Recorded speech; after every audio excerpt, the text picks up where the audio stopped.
Well, the stage is now set for race 12 of the season here at Hidden Valley Raceway in Darwin.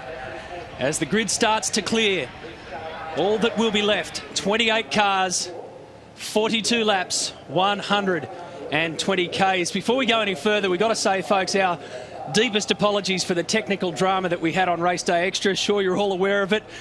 Please keep your eyes on the V8 Supercar website for details of the broadcast for the Touring Car Masters race. Had some pretty hairy gremlins in the system. No truth to the rumours that Barretts and Larko were in charge of that machine at the time. Mark Winterbottom on pole position. Jamie Whincup alongside him for this race as we take you through the Fuso start grid. Shane Van Gisbergen, best qualifier for the year. And Stephen Johnson continues his good run of top 10 qualifiers. Tim Slade, Lucky 7 Racing, been on the pace all weekend throughout practice and qualifying. He'll start alongside Lee Holdsworth. Between these guys, more than 820 Australian Touring Car Championship races, Lowndes and Murphy. There's Steve Owen. That's his best ever qualifying in Darwin. Paul Dumbrell, unfortunately, didn't get to post a time in the shootout. He'll start from 10th. Defending series champ James Courtney alongside the 2006 series champ Rick Kelly. David Reynolds from Stratco Racing and Tony D'Alberto, the two 25-year-olds side by side. Position 15 belongs to Jason Bright. 2 race wins so far this season. Michael Caruso, his only race win in his career so far, came at this track. Jason Bargwanna and Russell Ingall, 6 victories at the Hidden Valley Raceway. Garth Tander and Will Davison, former teammates, but positions 19 and 20. Garth with 3 race wins to his collection here. Fabian Coulthard, happy birthday to James Moffat, turns 27 today. Behind them, Dean Fiore and Alex Davison. Alex here last year started on pole position, had an electrical fault, cut short his race, and now he finds himself down the back of the grid. Todd Kelly, 3 times he saluted the checkered flag in Darwin. Jonathan Webb alongside him. In the rear of the grid belongs to Carl Reindler and Warren Love. So that's the setup for the Fuso grid. So, Matt, this is effectively a sprint race with 1 tyre change and fuel stop. And as we've seen so far this year, Whincup has been the class of the field, but Winterbottom, a great qualifying effort. And there are 4 Falcons there in the top 5. So it's a very strong performance from 3 different Ford teams to be able to have that sort of dominance on a grid at Hidden Valley. So using some averages that we've gleaned from the pit paddock area, guys are going to be using something in the order of 2.3 litres of ethanol E85, the sucragen E85 over the course of a lap. To get through the number of laps that we're dealing with, that's 104 litres of fuel, 75-litre tank, so they've got to take on another 29 litres somewhere, and that'll be dependent on tyre behaviour. Don't forget, if you're out and about, you can catch all of the V8 Supercar news and information on your Telstra NextG mobile, thanks to Big Pond Sport. And also, don't forget tomorrow, live racing on 7 Mate. Our coverage begins 12:30 Eastern, live V8 Supercar racing, 7 Mate. Looking forward to it, and really looking forward to this race too, because it's a neat distance, isn't it? 42 laps, exactly, 120 Ks. Everything lends itself to some pretty spectacular racing. The history here, the circuit itself, there were no safety cars here last year, so I'm going to put the mock on it straight away. That'll be the end of that. Guys, Mark Winterbottom on pole position. I was talking to Tim Edwards, the team boss at FPR, about what's changed for them. They did a lot of soul-searching over these last few weeks. They've sort of had a mid-season review, and what he says has come out of that is a better understanding of their car, and the result speaks for itself with Frosty up the front. On board there with James Courtney, so we're in Russell Ingall's car, also with James Moffat on his birthday. So we'll have plenty of action from on board through this race. Jamie Whincup, as we've already said, is on the front row of the grid, and he has been the form qualifier of the year. Just heard conversation a little earlier between Will Davison and his engineer, and he was assuring them that don't worry, the ice will thaw and the cool suit will work pretty soon. Now that's an interesting one to hear just at the start of the race in this place when the temperature's up. Frosty, of course, featuring in the movie Cars 2. So he's International movie star now. 4, 3, 2, engine. Critical to get those cars right up to the line. There's Paul Dumbrell on board the Bottle Falcon. And you've got to leave yourself a little bit of margin. This start is a very high grip surface on this start line, so you've got to leave yourself some margin. As you can tell there, Whincup no margin, and Winterbottom's probably got almost a metre from the line. So it now makes it 10 out of 12 front row starts for the season for Jamie Whincup. But the advantage this time around goes to Mark Winterbottom. Everybody's locked in, all in their spots.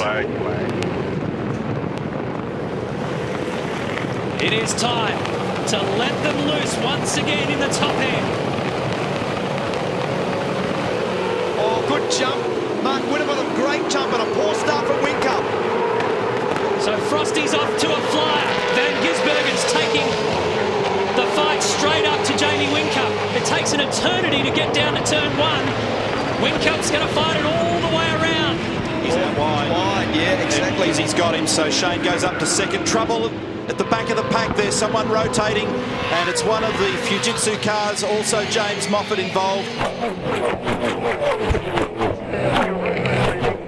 Up to turn 5 they go. Michael Caruso. Oh, there goes Dumbrell. He's still going. Now that's a throttle jam or something, because that went off the road extremely fast. It's at turn 5 and straight across that area where there's a new drain being installed this year. So margin already for Winterbottom. Greg Murphy in the thick of it straight away. Lowndes getting pressure from Steve Owen.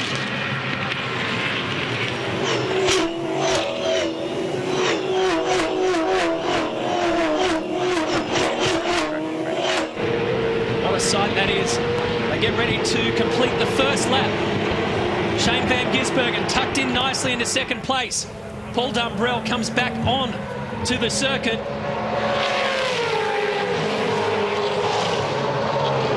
So Van Gisbergen second, then Whincup, Stephen Johnson, Lee Holdsworth, there's Tim Slade, Steve Owen, Craig Lowndes, Rick Kelly. Now what Paul's done is he's inserted himself back to where he was when he left the racetrack. Quite sure whether or not you can do that, but he's tried to do the logical thing there. Ingle and Bardwana.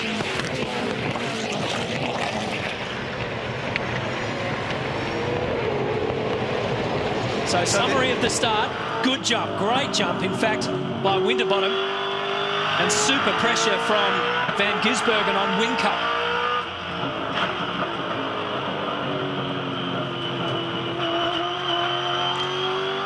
So there's a lot of controversy about Dumbrell inserting himself back in the field.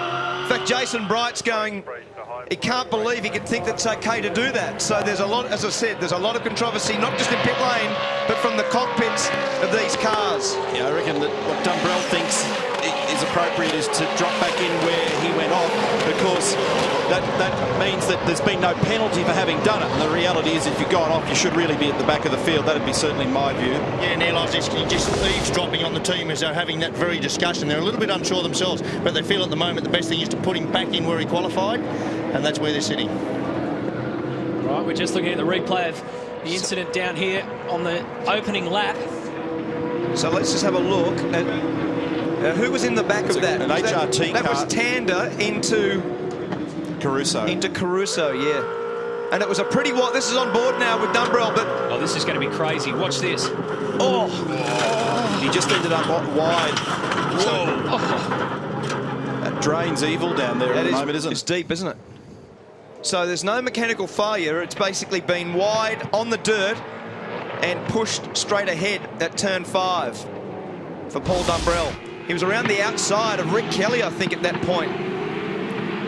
So it'll be interesting to see how they deal with this, but I reckon that the trick will be take your own penalty, put yourself at the back of the field before race control does it for you. Otherwise, it'll effectively be a bigger penalty. Exactly. Time will tell. Now, the real losers of the first lap dramas, James Courtney, worst off, 11 spots. Michael Caruso, 12 spots. So So James Courtney down in 22nd position. May have noticed on that previous shot that Todd Kelly's side window just blew out, which hurts the aerodynamics of the car, but give it a bit of airflow, so there's a plus and a minus on that one. Did you see off that great shot in the curb cam at turn 4? On the first lap, the amount of cars alongside each other over the curb through that section. I mean, it's really fast. And Dave Reynolds was one of the guys actually forced up over that curb.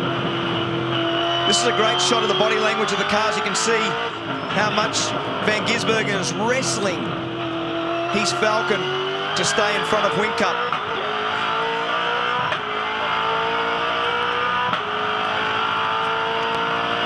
So just moves it out of the airstream just to get some fresh air,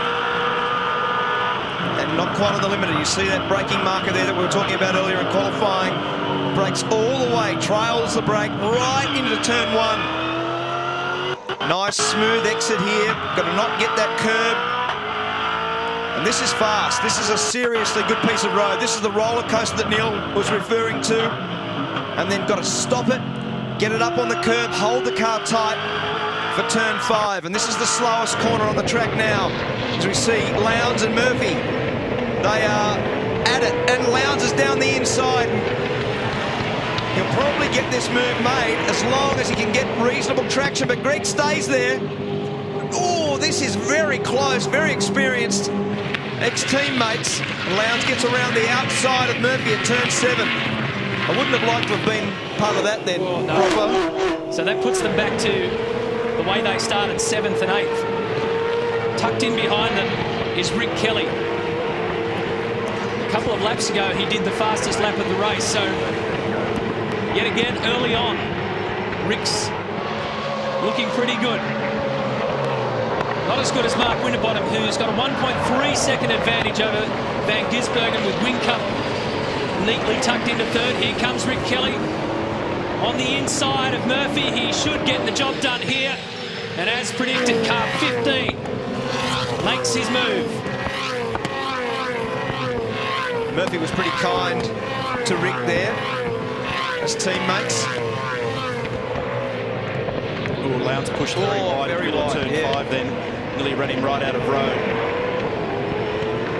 So Winterbottom from Van Gisbergen, Whincup, Johnson, Holdsworth, Slade, Lowndes, Rick Kelly, Greg Murphy and Steve Owen are your top 10.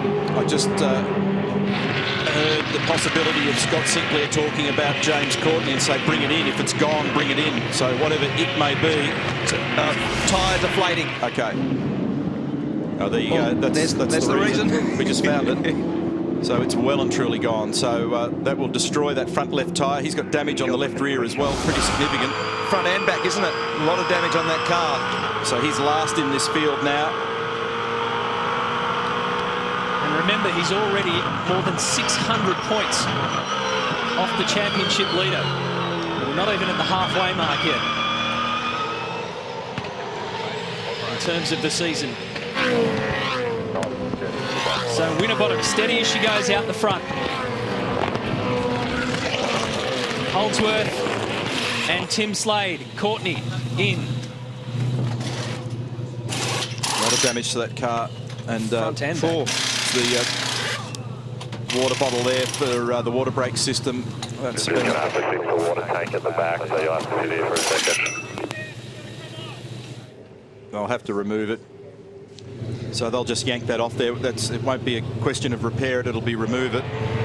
Which they're doing. Neil, I'll just try and grab Rich and come with me around the front of the car. You'll see here this little bit of damage on the front. Now, this might not look like much, but what's going to happen is high pressure air is going to feed in there now, and his downforce at the front won't be as nice as what he'd like. So this will be a bit of a battle for the rest of the race. Other thing, he's sitting there. These cars are not like your road car with a fan. It's sitting there getting very, very hot at the moment with the engine running. So there'll be a point where they'll see the water temp escalate. They'll have to switch that car off. So 8 laps down. Winterbottom leads by just over a second from Shane Van Gisbergen here at the Valley. This race well and truly underway now.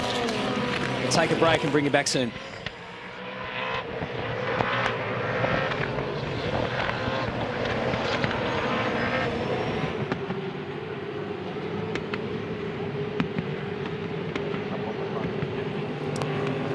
Mark Winterbottom started from pole position, has maintained the rage. Shane van Gisbergen did most of his hard work at turn 1. And since then, the gap's been pretty much the same. 1.2 seconds it is between Winterbottom and van Gisbergen. And Slade here under attack from Craig Lowndes. So Tim Slade is 6th. Rick Kelly will go with Lowndes if he can.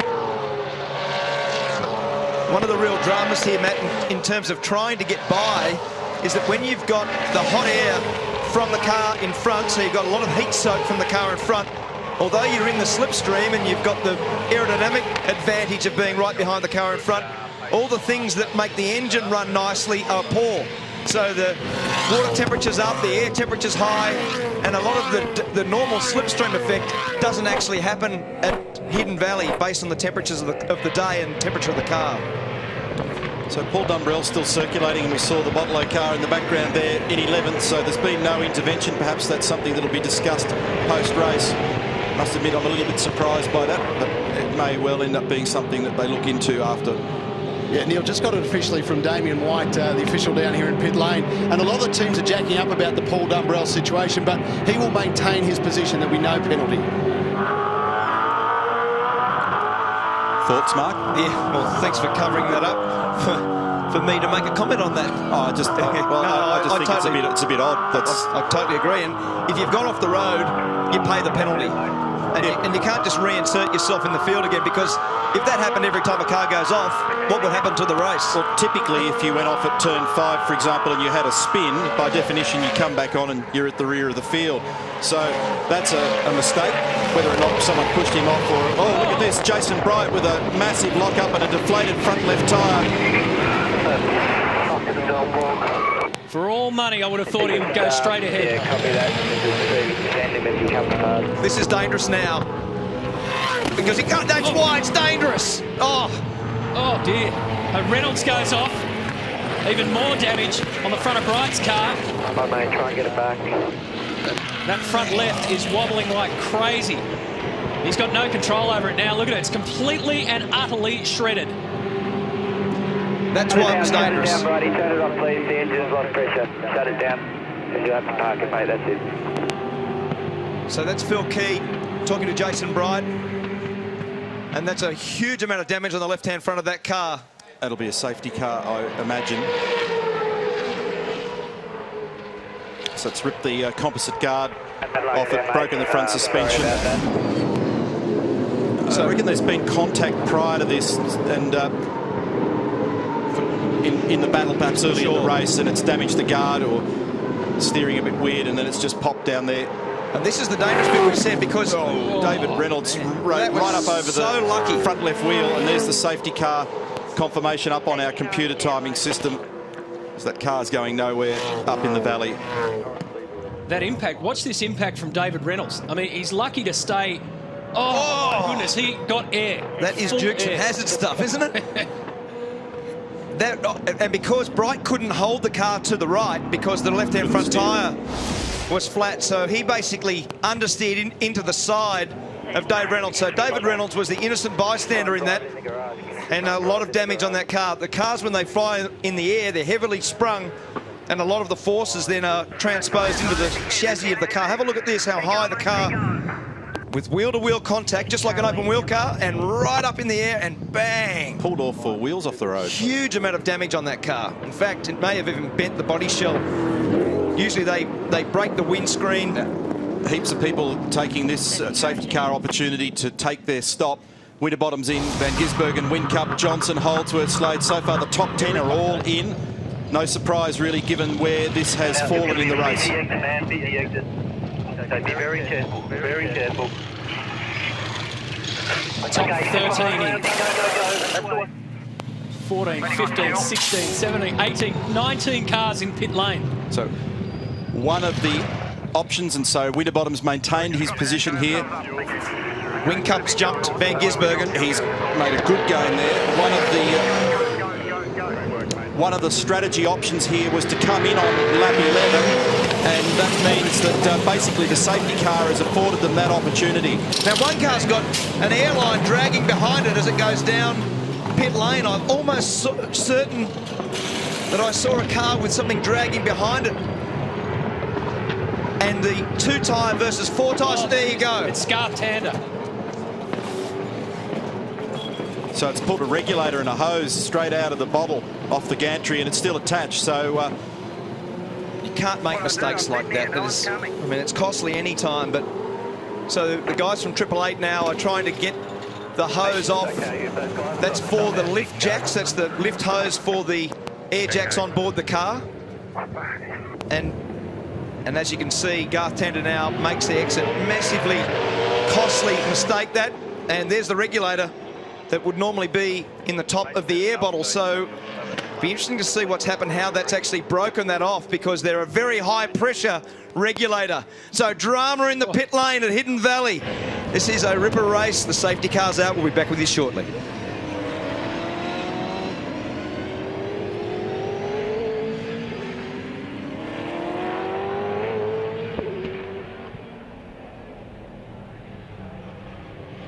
Yeah, mate, we need fuel position 3 here, fuel position 3.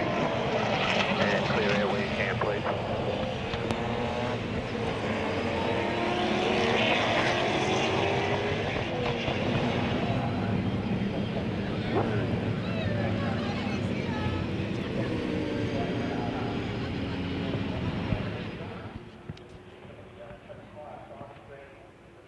Okay, mate, so we've dropped back to 22 in all that, I'm afraid, but the good news is we've got 4 tyres on it, we've got 4 tyres on it, and roll with the change. Yeah, mate, I half to see it charging through the field here.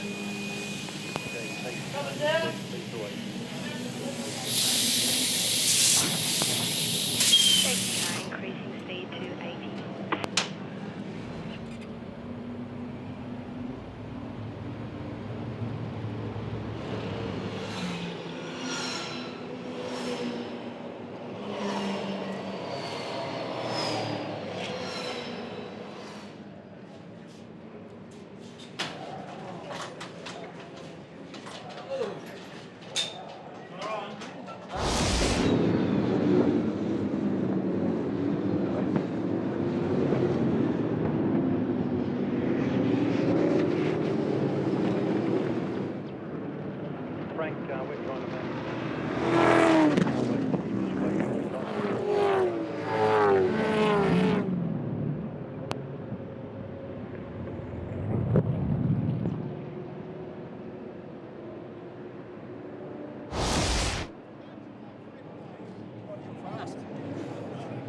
What happened, mate? Who did someone Alberto turned in on me.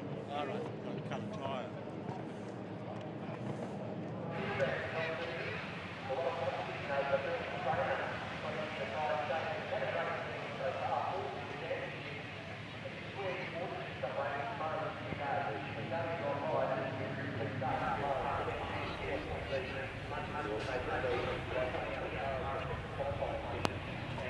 Safety car awaiting your confirmation.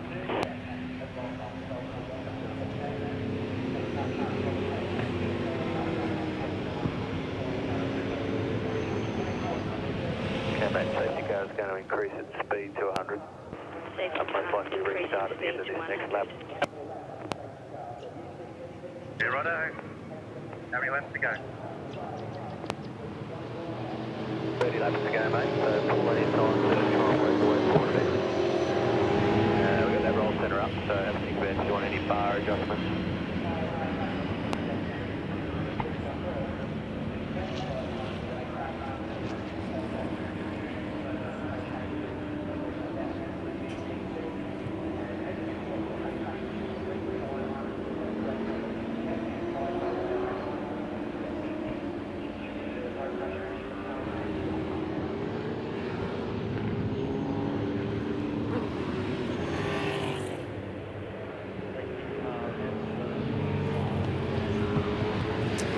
So the safety car still in control as they clean up the mess. Jason Bright, the victim. There's a couple of victims at the moment. Bright is the biggest one, completely out of the race, and he's with Mark Barretto. Yeah, Matty, that was tough on Jason Bright. Brighty, what happened? Well, I mean, we passed a lot of cars the other week, and no one turned in on us. But D'Alberto is obviously up where he shouldn't be, and he just turned in on me, and it cut a front tyre. I knew straight away that we had a problem. It sort of felt like we had bent steering, but obviously cut a tyre, and within a lap it had gone down and started to tear bits of it. It's a shame because the Team BOC Commodore looked like it had really good race pace again, and we were just going to pick them off as we could. But it's a bit of a blow, but sort of come back tomorrow, and I'm sure the Commodore will be just as strong. All the best for tomorrow, Bridie. Thanks. Yeah, the winner of our last race at our last event, Jason Bright. David Reynolds, the innocent victim. Wrong spot, wrong time. Thankfully, he got away with it because that could have been a whole lot worse. Certainly could have. That was a big moment, Matt. That's a very fast section of road. And a couple of mistakes, really, as we go to the restart. But Bridie was probably going too fast, and Dave should have given him a little bit more room. So remember that Jamie Whincup got that second position back against Shane Van Gisbergen in pit lane. So Team Vodafone have done a good job there. And Whincup has a little look on the inside down at turn 1. It was more than a little look, wasn't it? He really wanted to force the point there. He knows that there's going to be very few opportunities to be able to get that done surgically. He wanted to do it early, wasn't able to make it stick, but it was a valiant attempt. Now, everybody been in. This is effectively now a full-blown sprint to the flag. There's no strategy discussion in this from here on in.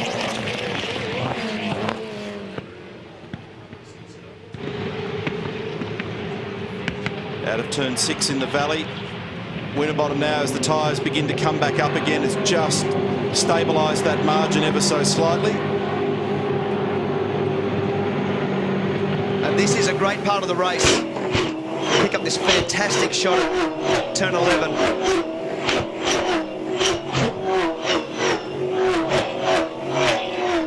Because they haven't had a chance yet to get the tyre temperature up. The cars move around a lot. You'll see lots of activity throughout this lap and down the end of the main straight under brakes as they all vie for position. The real winner in this was Will Davison. He came in the lap before, and that's Murphy trying to get down the inside of Slade, and his teammate was also trying to do the same. There's Will Davison. He came in the lap before the safety car and had a big benefit from that. So he's made up 9 spots from the start.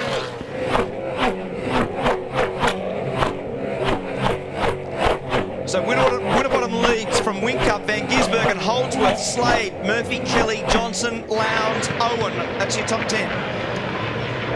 And it's a drive through and stop and hold for 10-second penalty for Garth Tander for pulling the apparatus off the top of the gas bottle in pit lane. So Tander is going to have to come back in and compound an ugly day. 22nd at the moment. On both sides of the garage there. At the Holden Racing team. Well, they've made big changes there, Matt. And a couple of the guys that have been there a long time are no longer there. Craig Wilson and Rob Crawford. And Mike Henry has been installed as effectively the team manager. And it won't be a good weekend for Mike and his first foray back at HRT, with Courtney way down in 26th and Tander now coming in from 22nd position to serve the penalty as explained.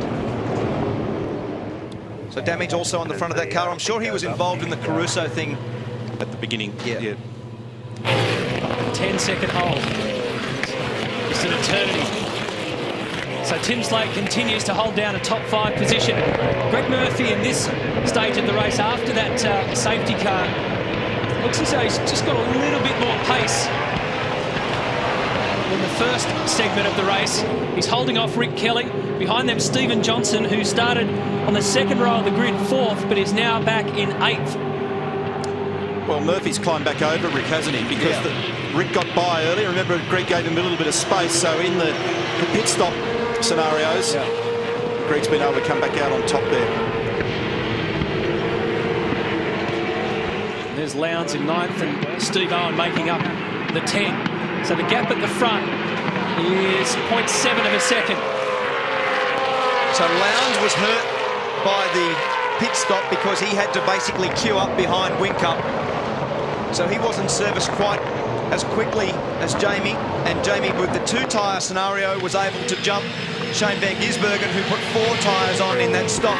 That may serve Van Gisbergen well as the race goes on, because the front tyres still work pretty hard here. Here's Fiore and Todd Kelly right alongside each other through this very wild section of road, and Alex Davison pulls right up in behind to try to be a bit of an opportunist.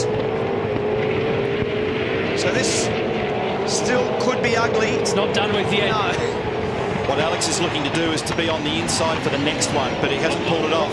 If he can get up alongside to be on the inside here for turn 7, that'd give him track position. It didn't quite work.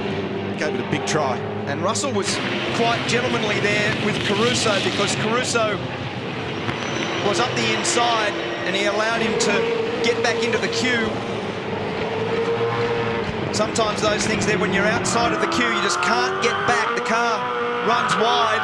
We're on board now with Russell as he tries to, he's just adjusting the sway bar, and he tries to get down the inside of Caruso down into turn 1. So you saw Russell come off the last corner with opposite lock, the back of the car sliding with what we describe as oversteer.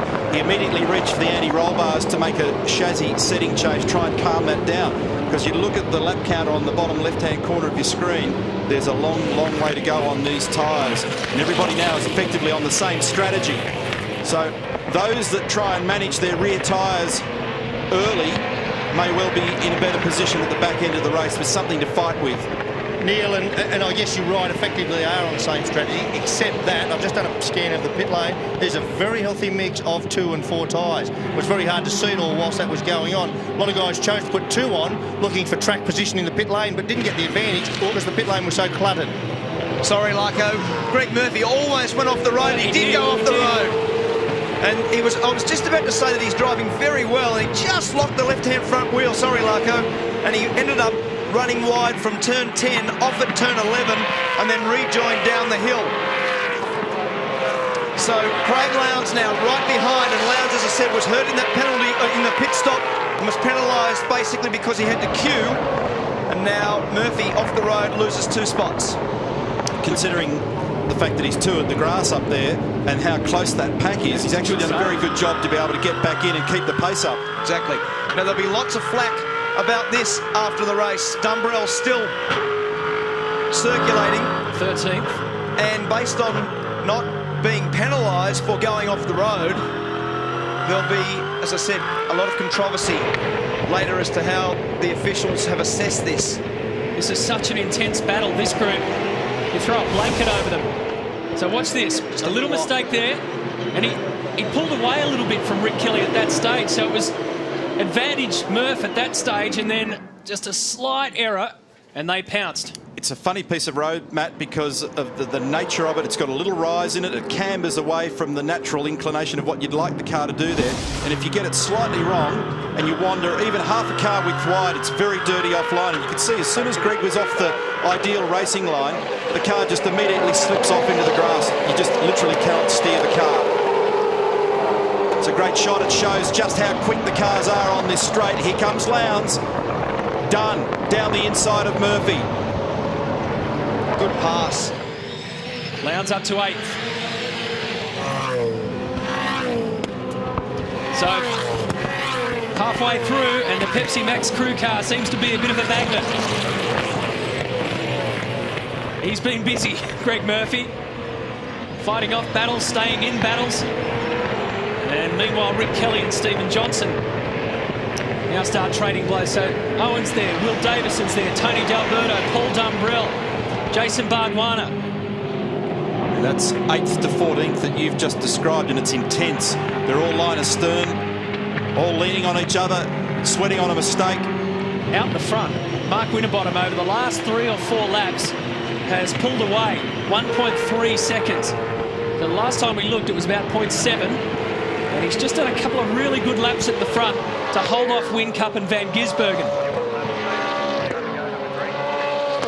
A couple of guys in that pit stop activity in the safety car period really got big jumps also. Fabian Coulthard's jumped up 6 spots, and Todd Kelly 8 spots, Dean Fiore 7 positions. So some of those guys in all that drama have popped out with some benefit.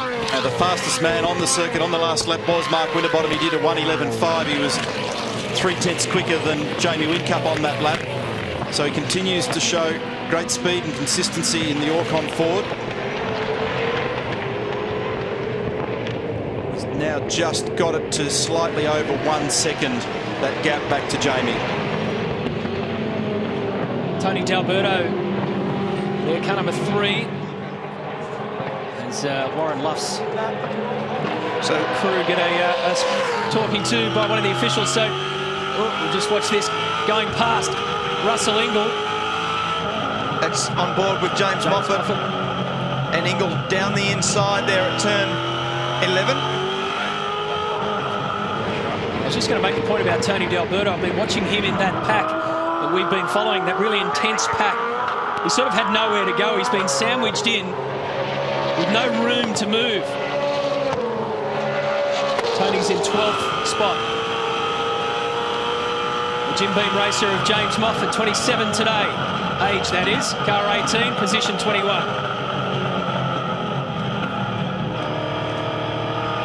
I don't know what that activity was in pit lane. That was Frank Adamson talking to Bruin Beasley from Lucas Dumbrell team. And I don't know whether it's got an oil leak or something weird with it. As Moffat down the inside of Ingall. That's a good pass.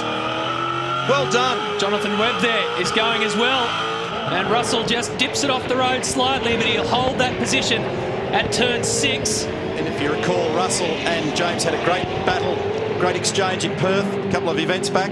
But he won't hold it by turn 7, so another one goes for the Enforcer. Very good experience for Moffat to be dicing. Same with Jonathan Webb, to be dicing with a guy that has been around for a long time as a hard racer. And for Moffat to get down the inside of turn 5 was a really good pass. In behind is Carl Reindler, looking to put a move on Ingall also. He's got some damage to the front of that car, Carl Reindler. Front right of car 21 is pretty bashed up. There's our race leader, though, by 1.5 seconds. They'll go all the way here, no more stops here at Hidden Valley.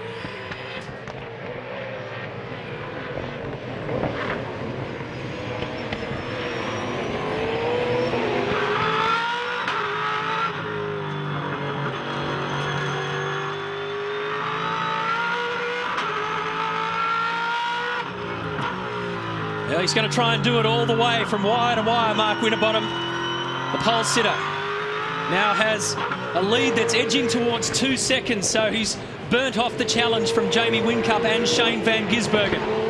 Guys, you picked up V8 Supercar official Frank Adamson just having a look at the rear diffuser of Warren Luff's car. It's been loose, it's getting worse. They've ordered Luffy and he'll be coming into pit lane. Yeah, mechanical black flag for the Gulf Western oil entry, Lucas Dumbrell's car.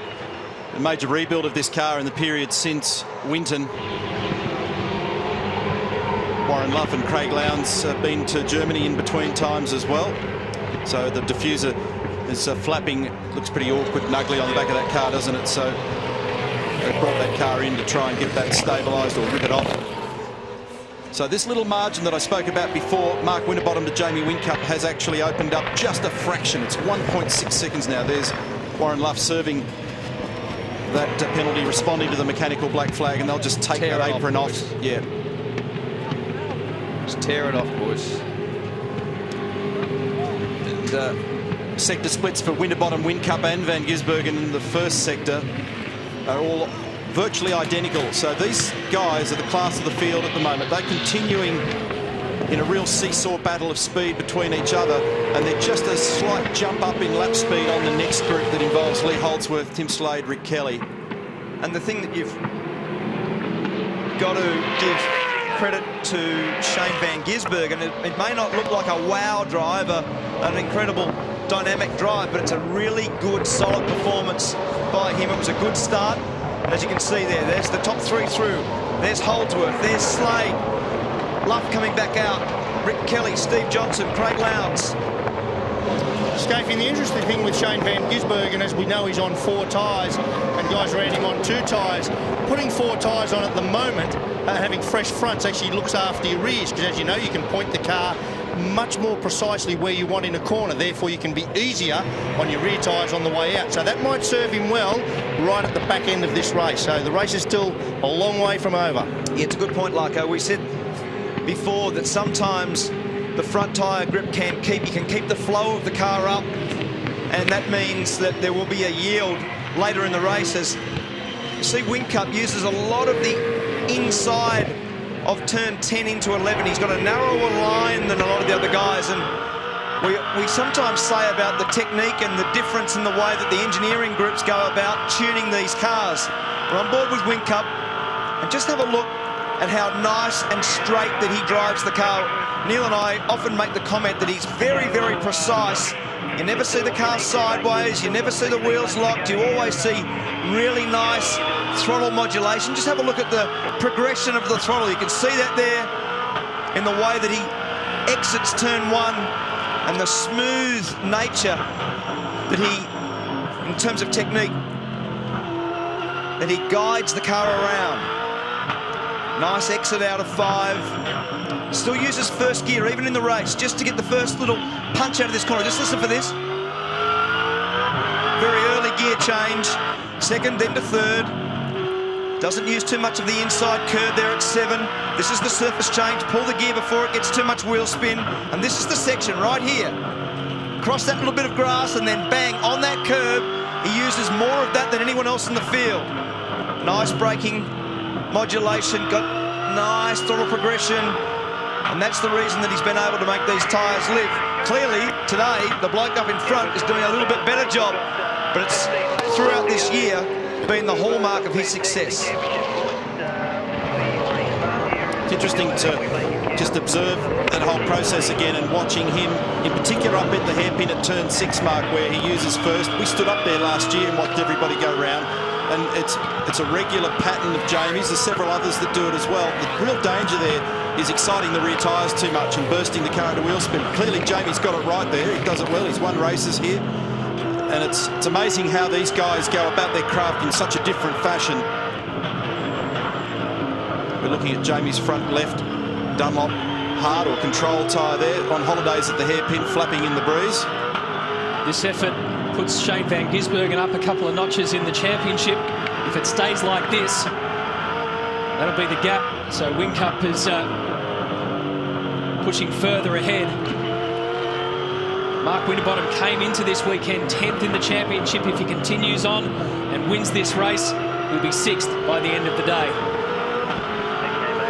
Still 14 laps to go, so it's a tough test on tyres in these conditions.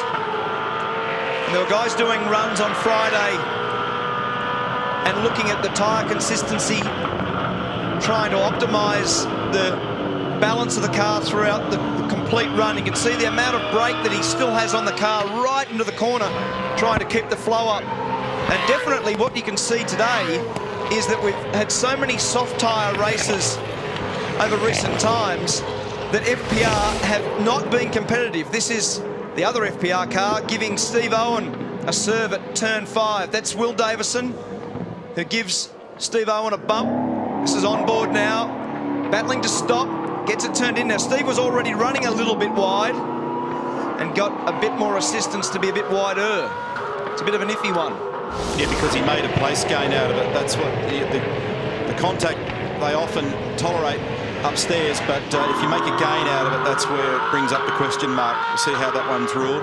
Race Control's also looking very carefully at the moment at Jamie Whincup and the curb use and the grass up at turn 11, where we've been looking at that curb shot on occasion.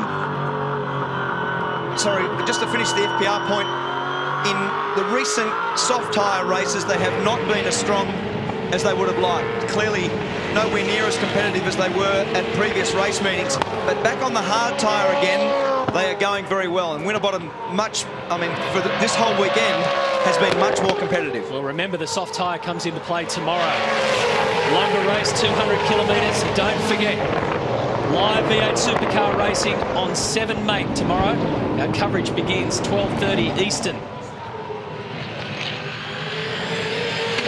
Grab your mates. Have some fun with us tomorrow. 200 Ks for race 13 of the championship. So Will Davison, we're having a look at. As I mentioned, Tony D'Alberto earlier was sort of caught in a bit of a logjam and didn't have any room to move. Now he's got some space, but at the moment doesn't have the pace to get around Will. Behind them, Steve Owen, Paul Numbrell, Jason Bargwanna, Alex Davison. 15th for Alex after starting 24th.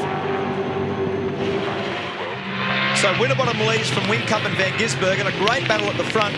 Holdsworth, a really good, solid job. Young Tim Slade, we've commented so much through the weekend, and they're all over that curve there. They're all sideways as one car hits it. What happens is your visibility is basically the back of the car in front. You really can't see very much in a modern V8 supercar once you're tucked in behind the wing of the car in front. As you can see, Davison down the inside. He's trying to get a run on Jason Bargwanna, and he pulls out. This will be an interesting braking area because it's a very hard stop, and he gets it done. Good pass, well done. And that takes him to 14th, and Alex qualified 24th, so it's a big spot up. Charge up through the field. So difficult when you've got that much metal to negotiate along the way when you have yourself up the back, because his teammates have been off to a pretty good start this weekend. Shane Van Gisbergen's up in 3rd, Tim Slade is 5th, Dave Stewart, Jim Stone and Ross Stone up at the computer at Stone Brothers Racing in the bunker. It was heartbreaking 12 months ago, wasn't it, when we saw Alex Davison get pole position here, an electrical failure. Ended his day in the garage. He was just completely deflated. So he's not leaving anything behind this time around. Now in sector 2 on this lap, both Whincup and Van Gisbergen were fractionally quicker than Winterbottom. It's a 1.3 second margin first to second. The lap times as a total, Winterbottom a 1:12.2, Whincup a 1:12.1, Van Gisbergen a 1:12.1, and I said before they've got a step of pace over the others. Holdsworth 12.8, Slade 12.6, Kelly 12.6. So the three at the top got roughly 4-5 tenths of a second on average every lap at the moment over the next group. And they're saying to Van Gisbergen over the radio now, later in the race you might get a little yield from those 4 tyres. So who was that was running? Warren Luff wide. It's Dumbrell now with a huge amount of pressure being put on from Bargwanna. Alex has been very aggressive. Very aggressive. He's looking for that opportunity. Well, it doesn't matter if he punts him up, he can just rejoin again. Now, Mark. It is a strange one, but Mark's observation earlier is right. I reckon this one will be a fairly hot debate in the paddock tonight from quite a few people. I'll give it to Paul Dumbrell, though. He took the gamble. Oh, look, yeah. He took the gamble. And there's 2 ways of looking at it, like it is with a lot of things. So he's just gone, well, I'll go back where I left. And if anybody says anything, I'll do what they say. If anybody says nothing, then I'm laughing. That's right. Back after this.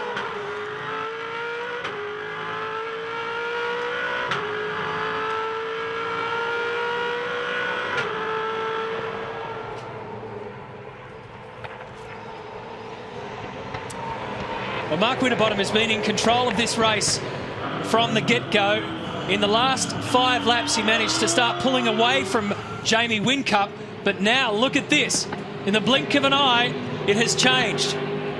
There's only 0.8 of a second between 1st and 2nd place. Shane Van Gisbergen in 3rd. So the last 4 laps there on your LNH counter show the difference. Whincup's been faster on lap 29, 30, 31 and 32, and that's where the advantage has gone for Winterbottom. It's pretty much half, near enough, the margin. Although he's just in this part of the lap eased it slightly. It's back out to 0.95, but no doubt Jamie's closer. Boys, clearly we've seen a step up in the FPR performance, in particular Mark Winterbottom. I want to just try and grab, this is Campbell Little behind me, Campbell, the technical director at FPR. Sorry to bother you, mate, I know you're busy. Campbell, clearly there's been a step up in performance. There's a bit of chat about you pulled the car apart and checked it and found some things. Now, I know you do that every race meeting. It's a bit silly. Exactly. But what's changed, mate? There is a step up.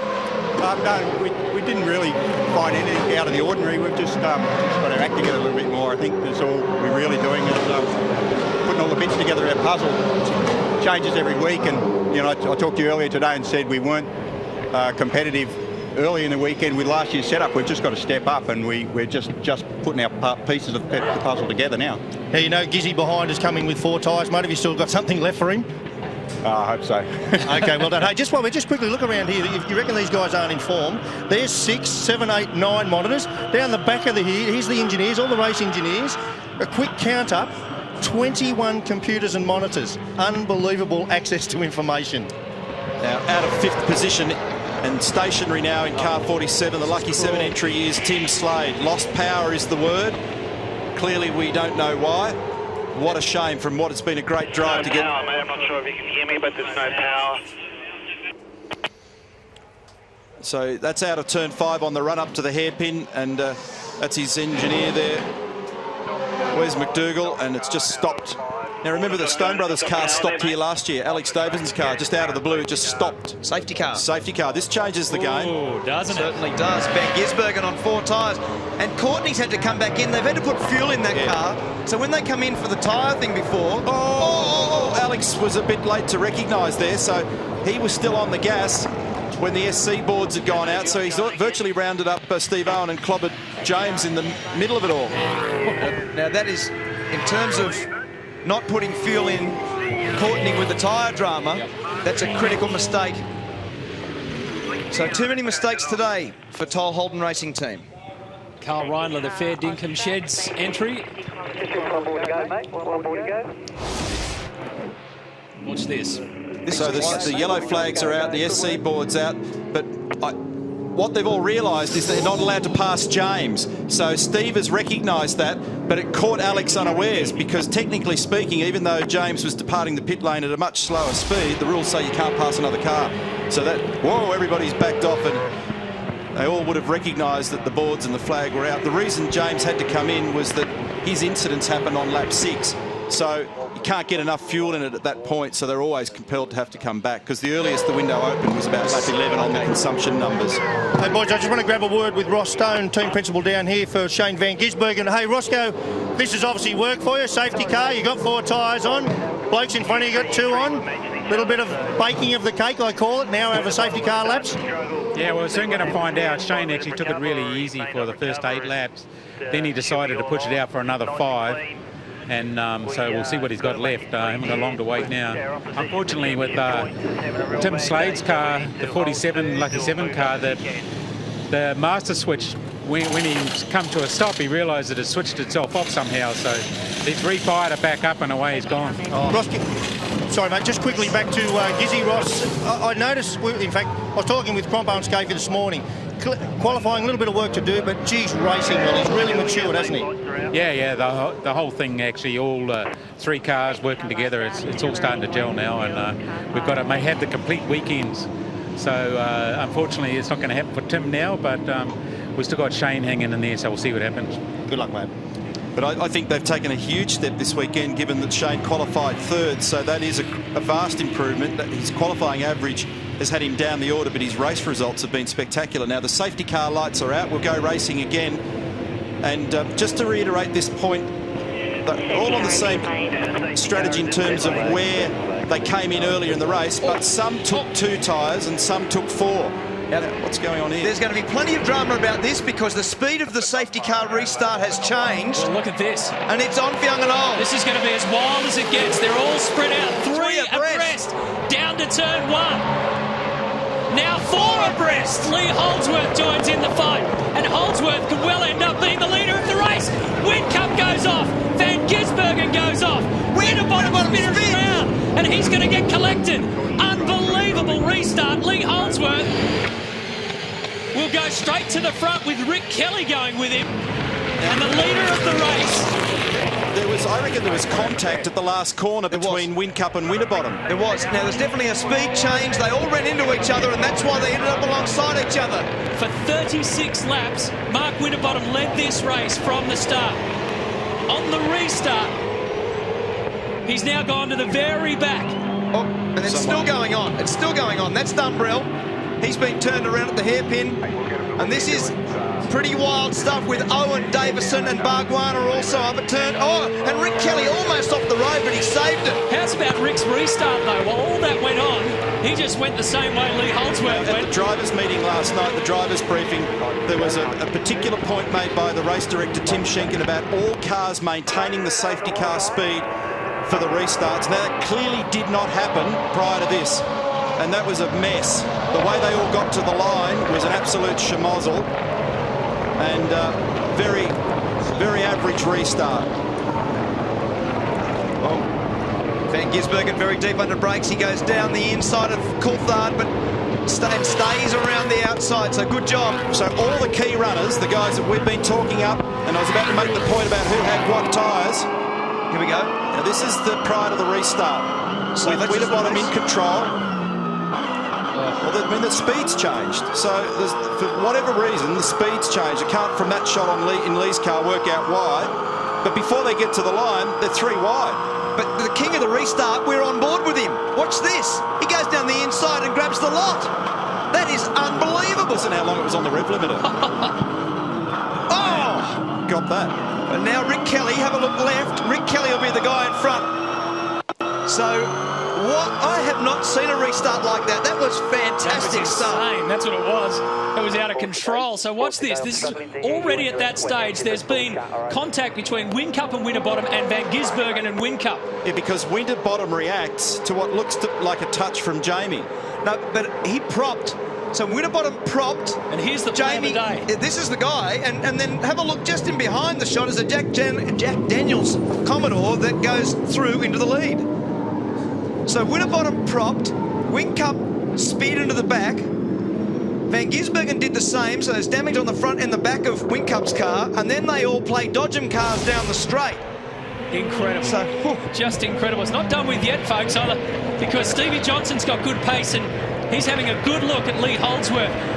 So Craig Lowndes is 4th, Will Davison's 5th, Tony D'Alberto is now 6th, Steve Owen, Jason Bargwanna, Caruso make up the top 9. Shane Van Gisbergen rather now goes into 9. Whincup is 10th, and where's our former race leader Mark Winterbottom, 18th. On board now with Whincup for this restart. And one of the mistakes that Jamie made is he should have moved it over. He should have moved it over to the left earlier, and then that would not have given Lee Holdsworth the track position. So then the contact that was made has put Whincup off the road. Wow. So the real beneficiary of all of that is Rick Kelly. And Stevie Johnson's just come up into 2nd. It's still not a clear picture to who checked up and why. Given that it couldn't have, it was plain English. Everyone maintained the same speed after the safety car rolls off the road. That didn't happen. Quite exactly why, I can't tell you at the moment. I wonder if Lee Holdsworth had a few problems after that contact that he had with Whincup, because now they're picking him off. Steering arm for sure. Yep. You can actually see the car tracking in a straight line. So the steering will be off centre. Will have bent the steering arm because they made pretty heavy contact at turn 1 with Whincup at the restart. Rick Kelly started 12th, now leads the race by over 2 seconds from Stephen Johnson. And before too long, you'd have to say that Craig Lowndes will be eyeing off a podium spot as well, unless Lee Holdsworth can keep those elbows wide for another couple of laps. Now, this is all good news for Stephen Johnson and for Rick Kelly. The amazing thing is that we're talking about a completely different group of people. Carl Reindler, fair dinkum sheds entry. Damaged front right corner for him. Well, Craig Lowndes had the rears completely stopped then. Will Davison, 5th, started 20th.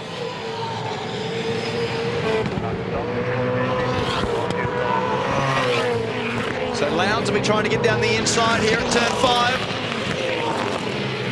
And I think he's got it done now, finally. Yep. Now, just to go back to your point earlier, Matt, of the 3 guys that were the most likely 5 minutes ago, Van Gisbergen's the best, fared the best of the mess.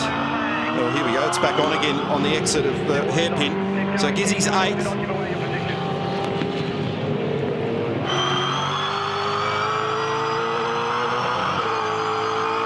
So Lowndes made a mistake at the hairpin, almost went off the road, and was still able just to stay in front of Lee Holdsworth. We're on board with Lee Holdsworth at the moment. Lowndes runs it in, tries to keep the speed up by using the front tyre coming onto the straight there and to hold the momentum. So Rick Kelly from Steve Johnson, Craig Lowndes, Lee Holdsworth, Will Davison, that's your top 5. So back in that pack, you can see that now, that area from 5th onwards is really congested. Davison, D'Alberto, Bargwanna and Gisbergen. Hey guys, just chatting to the various teams on pit lane here. I don't think blue is over yet about what we just saw happen in front of us. Frosty got on or Mark Winterbottom jumped on the radio. He has a clear view that Whincup belted him from behind. 888 have a very clear view that Winterbottom propped. So yeah, and that's what I was alluding to before. I reckon there'll be more to this story, and this will come down to an argument of reviewing data to see what, and they'll have that information available, throttle, traces, speeds, the whole lot. It'll all reveal itself after. So tune in tomorrow, folks, and we can give you the update on that one, because it's going to be a big one. And this looks like win number 2 in 2011 for Jack Daniels Racing and Rick Kelly. What a result.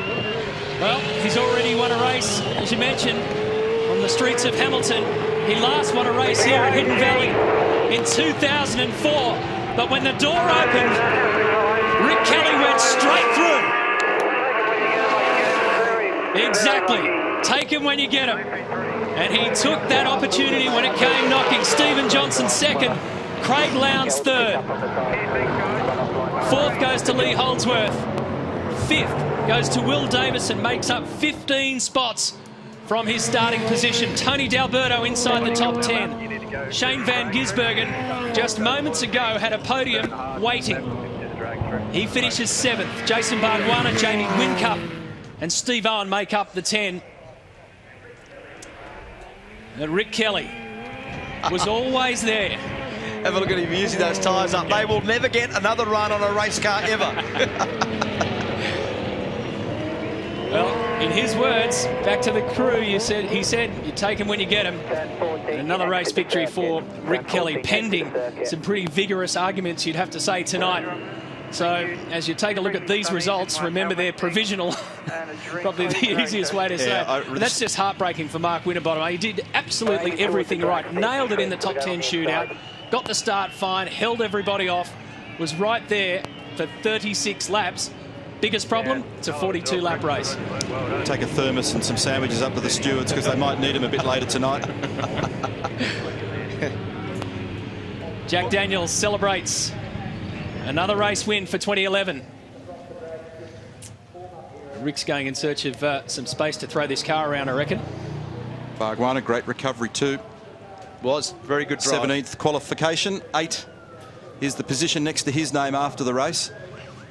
And Will Davison, as you said before, what a comeback there.